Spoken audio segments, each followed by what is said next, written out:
Alright guys, so I have this project where the customer actually got this made many years ago and they're not able to fix this the way the wording is.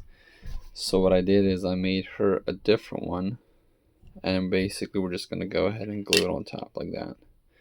I told her I could have chiseled it out, but she says no, since all these other devices here are kind of protruding here. So we'll make the door protrude as well. And I was able to determine that that was maple, so I actually found a piece of maple, cut it down, and we'll just glue it together.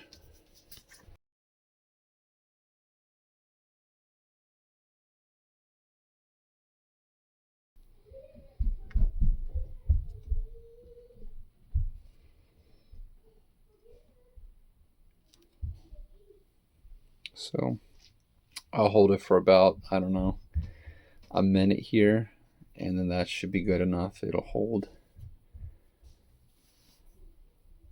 Alright, and here's the finished product.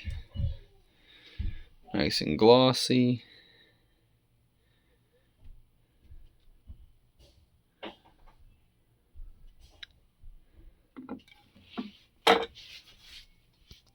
Beautiful piece.